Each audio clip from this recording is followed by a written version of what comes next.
Hey everybody, Mr. Theophilus back together with you again. Your final, folks, is as follows. Of course, as you might have anticipated, as you might have thought, I'm going to have you write an essay. It's going to be an argumentative piece. Now, there's a difference between something argumentative and something that is persuasive. An argumentative piece is you using research or facts, analysis, data, professional opinion of some kind to help make an argument. Persuasive is more based on personal beliefs and feelings.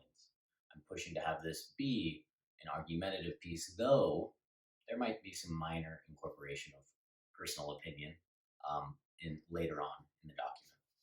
What I'm going to do is I will have posted below, obviously in the Google Classroom, I'm going to have posted a few articles all put together into one PDF.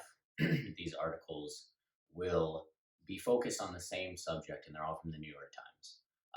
They are about being alone. I know that sounds a little dark right now as being the focus, but two of them, of the three, were written prior to the quarantine shutdown, whatever you want to call it, this isolation that many of us are in.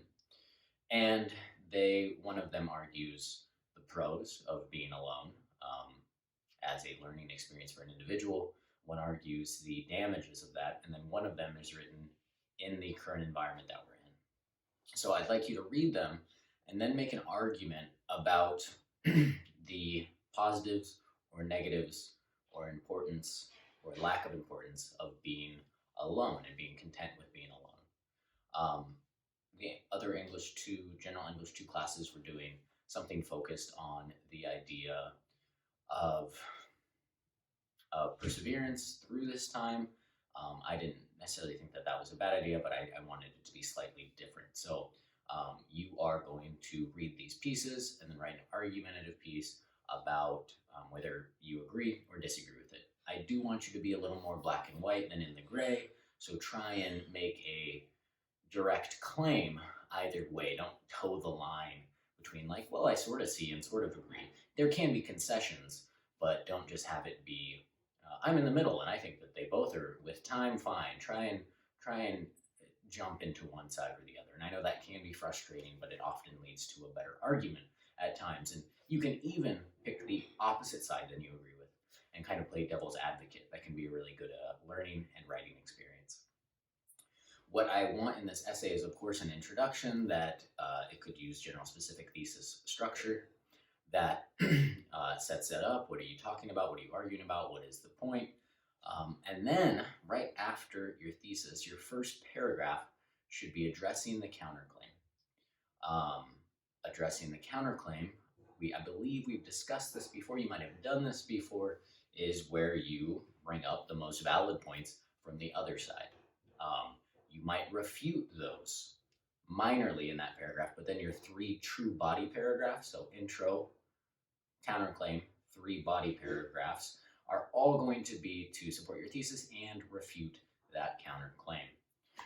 And then you'll obviously have a standard conclusion.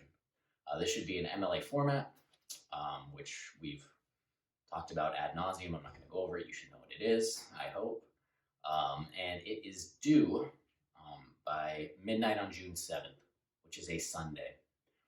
That would mean that you're done with the class basically at midnight on June 7th. I might have the final gratitude journal the final week of school, which the last day is now June 11th. But that is the main and final thing. So I'm posting this now, posting it today, Thursday, the 28th. And then you have all that time to complete this. I won't open the Turnitin link until then. You can obviously ask me questions through. I will be holding live sessions to assist throughout this time. And my goal, folks, and I hope it hasn't felt like I've been just piling work on you throughout this time, but my goal is certainly that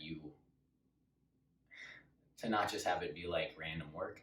I want you to, as many of you are going to be going to Advanced English 3 next year, I want you to be prepared for that. I don't want it to just have school to just have ended March 13th and then it was just fluff.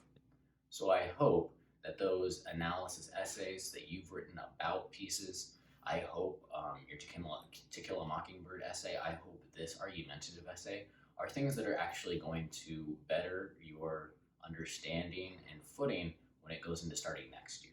And I do think that that's really important. I don't want it to just be like years over. Last thing you did was To Kill a Mockingbird, now jump in. So that is why a lot of this work. I'll be in live session trying to help you throughout this, and I hope it goes well. If you're interested in like examples and things like that, you can definitely talk to me. You can also just research argumentative essay and kind of read through if you think that will help you. Though I do have an essay requirement sheet with the prompt, all the requirements, the grading, what the rubric will look like, which is standard. It's the same rubric throughout almost all of our lengthy written pieces, and all the PDFs to the writing below. If you have any questions, of course, shoot them my way. Final thing I'll say before I get out of here and finish up is I think it's really important to take a look at your grade right now. I have a number of people who are just below the requirement for passing, which is 60%.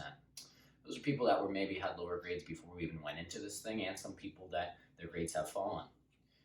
You need to make sure that you have above a 60% by June 7th, really, basically about when you're turning this in, because you deserve the credit, you should get the credit, and please make sure you're communicating with me, you're completing stuff. I've sent direct emails, I've called people to try and make sure they can take care of it. Everybody should get a passing grade for this class, and please make sure that you are doing what you need to do to make sure that can happen. Okay, that's all I have for you folks. I'm thinking of you very fondly. Please take care of yourselves